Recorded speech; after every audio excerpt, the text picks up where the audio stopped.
अस्सलाम वालेकुम, welcome to graphics online. कैसे हैं आप सब लोग? उम्मीद है ठीक ठाक होंगे, खैरियत से होंगे। जनाब Adobe Premiere Pro class number 14 हाजिर खिदमत है। मैं आपका दोस्त, आपका भाई, आपका टीचर, आपका मेंटोर दानिश खान, मैं भी हाजिर खिदमत हूँ। और आज का मेरा टॉपिक है ईज इन ईज आउट। अब जो लोग जानते हैं मैं उनसे मुखातिब नहीं हूँ इस वक्त। जो लोग नहीं जानते मैं उनसे पूछूंगा, क्या आपको पता है ईज इन ईज आउट क्या होता है, क्यों होता है और कहाँ यूज़ किया जाता है? कैसी अजीब सी बात है ना। सवाल किससे कर रहा हूँ? जो लोग नहीं जानते। तो इसीलिए तो सवाल कर रहा हूँ कि आप लोग नहीं जानते, ताकि मैं आपको बताऊं कि ईज इन ईज आउट क्या होता है, क्यों होता है और कहाँ पे यूज़ किया जाता है। और जो लोग जानते हैं तो बहुत अच्छी बात है। और वो भी क्लास देखें जो लोग जानते हैं, शायद उन्हें कुछ और सीखने को मिल जाए, मे बी। ठीक है, अच्छा जी। अभी तक आपने 13 क्लासों में इतना तो प्रीमियर सीख चुके हो। मैं उनसे मुखातिब हूँ जो मेरे स्टूडेंट है, ठीक है, जो मुझसे सीख रहे हैं। इतना तो सीख चुके हो कि अब आप चीज़ों को इजीली एनिमेट कर सकते हो, उन्हें अच्छी अच्छी ट्रांजिशन दे सकते हो। ठीक है, यहाँ तक तो आप काफ़ी कुछ सीख चुके हो। ठीक है, साथ ही थोड़ा बहुत मैंने लास्ट क्लास में ब्लेंड मूड भी उसमें आपको कुछ बताया था। एक दो प्रीवियस क्लास में ही मैंने ब्लेंड मूड का थोड़ा सा यूज़ बता दिया था, आगे और बताऊंगा। अभी तो हमारी बेसिक बिगनर ट्रेनिंग है। तो जब आप एनिमेशन करते हो तो क्या आपने सोचा है वो आपकी एनिमेशन हो किस फॉर्म में रही है? मेरा मतलब है कि अगर जैसे यहाँ पे अभी आपको ये दो क्लिप नज़र आ रहे हैं, छोटे से वीडियो क्लिप हैं 2-2 सेकंड के। अगर मैं इन दोनों क्लिप को एनिमेट कराता हूँ किस तरह से कि भाई इनकी पोजीशन में लेफ्ट टू राइट मूव करवाता हूँ, ठीक है, तो मैं क्या करूँगा, सिंपल यहाँ पे इसको सेलेक्ट करूँगा और यहाँ से इसकी टॉगल एनिमेशन पोजीशन को ऑन करके 2 की फ्रेम लगेंगे मेरे और इसकी पोजीशन चेंज हो जाएगी।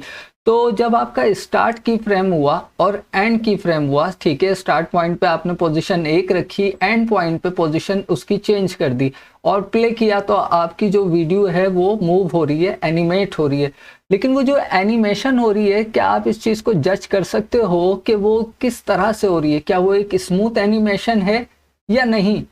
अब स्मूथ एनिमेशन से मेरी क्या मुराद है, पहले ये समझ लो, फिर आप बात समझ जाओगे।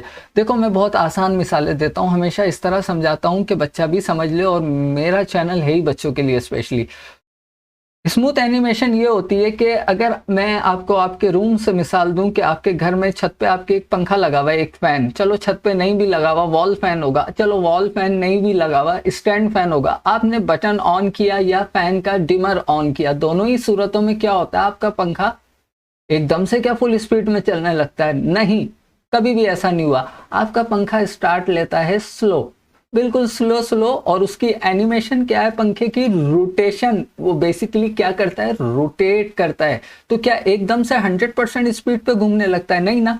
वो क्या करता है, अपनी एनिमेशन को स्मूथली स्टार्ट करता है। ठीक है, चाहे वोल्टेज 220 दो से आप या 240 दो, स्टार्ट वो अपनी उसी एनिमेशन से करेगा, क्योंकि उसके सर्किट के अंदर जो इंजीनियर ने एनिमेशन इनपुट कर दी है वो उस एनिमेशन को ही फॉलो करेगा। यानी कि जब वो स्टार्ट स्लो ले रहा है और आहिस्ता आहिस्ता स्पीड अपनी इंक्रीज कर रहा है, इट्स मीन कि उसकी एनिमेशन में ये प्रोग्रामिंग फिट है कि उसे एक स्मूथ एनिमेशन से स्टार्ट लेना है। और जब आपका पंखा आप बंद करते हो तो क्या एकदम से बंद हो जाता है? नहीं ना, Aahista Aahista speed slow slow slow slow, और एक वक्त आता है उसकी रोटेशन क्या होती है, बंद हो जाती है, बिल्कुल पंखा स्टॉप हो जाता है। तो स्मूथली उसने स्टार्ट लिया अपनी एनिमेशन रोटेशन का पंखे ने, और स्मूथली ग्रेजुअली वो क्या हुआ, ऑफ हो गया। ठीक है, तो this is called smooth animation.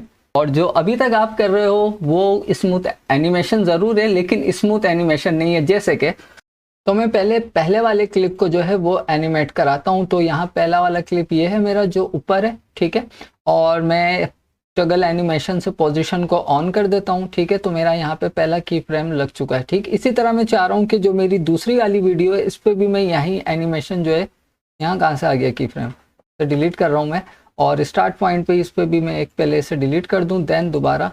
अब दोनों ही वीडियो पे स्टार्ट पॉइंट पे जो है एक की फ्रेम मैंने लगा दिया है। ऊपर वाली वीडियो पे अब मुझे यकीनन इसका एंड पॉइंट बताना है, तो मैं जल्दी से जा रहा हूँ यहाँ पे कि जब वीडियो तकरीबन 1 सेकंड 15 फ्रेम तक पहुँच जाए, ठीक है, तो इसकी पोजीशन क्या हो, यहाँ से मैं मूव कर सकता हूँ, और चाहूँ तो मोशन पे क्लिक करके मुझे ये बाउंडिंग बॉक्स मिल जाएगा। मैं इसे शिफ्ट की मदद से इस तरह से जल्दी से भी मूव कर सकता हूँ। ठीक है। अच्छा जी, मैंने जब इसे मूव कर लिया तो यहाँ से इसकी इस वैल्यू को मैं कॉपी कर रहा हूँ और नीचे वाले पे आके यहाँ पे अब वो वैल्यू पेस्ट कर रहा हूँ। ठीक है, तो दोनों ही सूरतों में मेरा दोनों की फ्रेम यहाँ पे लग चुके हैं और उस पर एनिमेशन अप्लाई हो चुकी है। अब मैं थोड़ा प्रो तरीके से काम करूँगा ताकि आपको भी करना है इस तरह से, जैसे मैंने कॉपी कर ली पोजीशन की और वहाँ पे पेस्ट कर दी, तो अब आप भी इस तरह काम करने की आदत डाल लो। मैं एंटर प्रेस कर रहा हूँ, एक बार प्रीव्यू रेंडर करते हैं, फिर देखते हैं हमारी एनिमेशन क्या बनी है। ठीक है, अब आप देख रहे हो इस एनिमेशन के अंदर जो है वीडियो का स्टार्ट एक साथ हो रहा है दोनों का और एंड भी एक ही साथ हो रहा है, मतलब कोई उसमें स्मूथनेस नहीं है। ना स्टार्ट पॉइंट में कोई उसके स्टार्ट के अंदर कोई आपको इफेक्ट या ट्रांजिशन सी महसूस हो रही है और ना ही एंड में, एक ही स्पीड से स्लो एनिमेट होना शुरू हुआ और उसी स्पीड पे ख़त्म हो गया। ठीक है, तो उसको बनाने के लिए फिर हम यहाँ पे ईज इन ईज आउट का यूज़ करेंगे। लेकिन उससे पहले कि मैं आपको वो बताऊं, तो अगर मैं आपको याद दिलाऊं, मैंने पेन टूल की क्लास में आपको जब मैं ओपेसिटी कंट्रोल करना सिखा रहा था तो वहाँ मैंने आपको एक चीज़ बताई थी कि भाई ये जो ओपेसिटी पे आप जब कोई भी यानी कि की फ्रेम ऐड करोगे पेन टूल से और उस पर राइट क्लिक करोगे तो यहाँ linear, Bezier, auto Bezier, continuous, hold, ये सारी ऑप्शन मैंने उसी क्लास में समझा दिए थे, तो ये तो मैं बताऊंगा नहीं। ठीक है, क्योंकि आपने पेन टूल की क्लास देखी नहीं देखी जाके देखो।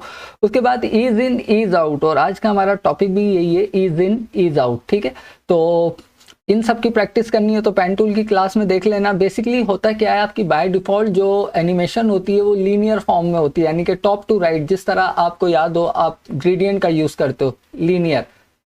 ठीक है, तो उसी तरह आपकी एनिमेशन एक ही लेवल में चल रही होती है। बेजियर क्या होता है कि आपको मैंने पेन टूल की क्लास में ही बताया था कि आपके की फ्रेम के अंदर आपको दो बेजियर हैंडल मिल जाते हैं जिनकी मदद से आप अपनी एनिमेशन लाइंस को जो है वो कर्व कर लेते हो, स्मूथ कर लेते हो।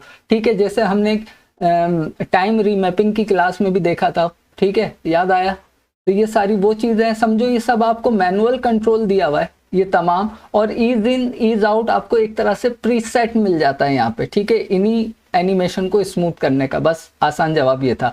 तो मैं कंट्रोल Z कर लूँ ताकि जो मेरा एक की फ्रेम लग गया था पेन टूल से, मैं कुछ याद दिलाने आया था। तो अब मैं ये चाह रहा हूँ कि मेरी पहली वाली वीडियो का स्टार्ट जो हो बड़ा स्मूथ हो, स्लो से हो और फिर अपनी नॉर्मल स्पीड पे आए। तो मैं क्या करूँगा, पहला वाला की फ्रेम सेलेक्ट करूँगा। ठीक है, पहले ये क्लिप सेलेक्ट होना चाहिए पहला वाला, देन फिर जो उसका पहला की फ्रेम है स्टार्ट पॉइंट उसे सेलेक्ट किया, राइट क्लिक करना है और यहाँ पे आ रहा है लिखा हुआ टेम्पोरल इंटरपोलेशन, इस पे आ जाइए, शुरू के ऑप्शन छोड़ दीजिए और आप इस पे अप्लाई करोगे। आप क्या चाह रहे हो कि स्टार्ट इसका स्लो, देन ये अपनी नॉर्मल पोजीशन पे पहुंचे, यानी कि नॉर्मल स्पीड पे इसका जो एंड हो रहा है वो। तो अभी मैंने सिर्फ एक सिंगल की फ्रेम को सेलेक्ट किया है, मैं चाहूँ तो दोनों फ्रेम पे एक साथ ईज आउट का इफेक्ट जो है यहाँ पे लगा सकता हूँ। ईज आउट क्या करेगा कि आपकी वीडियो पे जो एनिमेशन स्टार्ट होगी, जो पहला की फ्रेम होगा, तो उसका जो इफेक्ट होगा वो स्लो से होगा, यानी कि स्लो मूव होना शुरू होगी, देन अपनी नॉर्मल स्पीड पे आएगी। करके देखते हैं, मैं यहाँ पे इस पे क्लिक कर देता हूँ। ठीक है, क्लिक करने के बाद एक बार प्रीव्यू रेंडर कर लूँ। ठीक है, अब मैं प्ले कर रहा हूँ तो आप प्रोग्राम पैनल पे गौर से देखें, यहाँ पे ये वीडियो आगे निकल चुकी है, जबकि वो वीडियो अभी कुछ फ्रेम पीछे है, या ये कह लें कि ये वीडियो कुछ फ्रेम आगे है वो अभी पीछे है। क्यों? क्योंकि उसकी अब एनिमेशन स्मूथ हो चुकी है, उसने जो स्टार्ट लिया है वो बहुत ही स्लो लिया है। ठीक है, और देन फिर वो अपनी नॉर्मल स्पीड पे दोनों एक साथ, एक ही एट अ टाइम ही दोनों का जो क्लिप है वो एट अ टाइम पे एंड हो गया, लेकिन स्टार्ट बड़ा स्मूथ हुआ पहली वाले आपके क्लिप का। This is called smooth animation. ठीक है, अब यह आपने देख लिया। अब आप ये तो देखो कि इसके पीछे प्रॉपर्टी क्या अप्लाई हुई है, कैसे स्मूथ हुआ। अब आप देखो, मैं यहाँ से इस पोजीशन को ड्रॉप कर रहा हूँ, जैसे ड्रॉप किया तो यहाँ आपको वही लाइन मिल गई आपकी एनिमेशन की। ठीक है, और उसके साथ आपको यहाँ भी वही बेजियर हैंडल मिल रहे हैं, और ये बेजियर हैंडल क्या करते हैं, बेसिकली आपके इस कर्व को मेंटेन करते हैं। ठीक है, जो आपका एक कर्व है बेसिकली आपकी स्मूथ एनिमेशन क्रिएट कर रहा है। आप चाहो तो इन हैंडल को यहाँ से क्लिक करके ऊपर ले जाओगे, तो अब क्या है कि जो आपका ऊपर की तरफ जा रहा है वो स्पीड है, यानी कि जितना ऊपर होगा वहां पे स्पीड उतनी तेज होगी।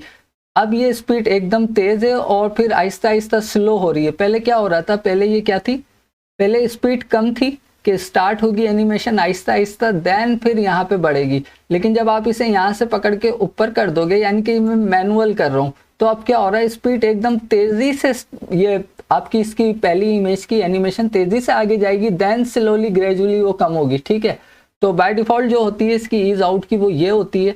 तो इसको आपने प्ले करके देख ही लिया है, ये इस अंदाज में रन हो रही है। अगर मैं आपको यहाँ पे मिसाल के तौर पे समझा दूं कि चलो मैं इसको यहाँ से ऊपर कर देता हूँ, ठीक है, देन अब मैं इसको प्ले हेड से प्ले करके दिखाऊं, वो देखो वो कहाँ निकल गई, जो पहले स्लो जा रही थी वो एकदम आगे चली गई। तो यहाँ बेसिकली आप अपनी एनिमेशन को स्मूथ कर रहे हो। अब इट्स अप टू यू कि आपको स्लो क्या दिखाना है, स्टार्ट स्लो दिखाना है या एंड स्लो दिखाना है। लेकिन जो एक्चुअल में एनिमेशन का उसूल है वो तो यही है कि स्टार्ट स्लो हो, देन वो अपनी नॉर्मल स्पीड पे आए और इसी तरह उसका एंड हो। तो ये है आपका ईज इन, सॉरी ईज आउट। आप चाहो तो इन दोनों ही की फ्रेम को सेलेक्ट कर लो। कैसे, क्लिक करो, ड्रैग करो, दोनों ही सेलेक्ट हो जाएंगे। किसी भी एक को सेलेक्ट करो, राइट क्लिक करो और यहाँ आके आप दोनों को कर दो ईज आउट। ठीक है, दोनों पे ईज आउट करो या एक सिंगल पे, तो प्रॉपर्टी तो वही अप्लाई होनी है। ठीक है ना। तो हम क्या करते हैं ऐसी सिचुएशन में कि हम इसको तो कर देते हैं, पहले वाले की फ्रेम को सेलेक्ट करके जनाब हम यहाँ से कर देते हैं ईज आउट। स्टार्ट हमारा स्लो होगा और जो फाइनल डेस्टिनेशन है उधर आके हम इसे कर देते हैं ईज इन।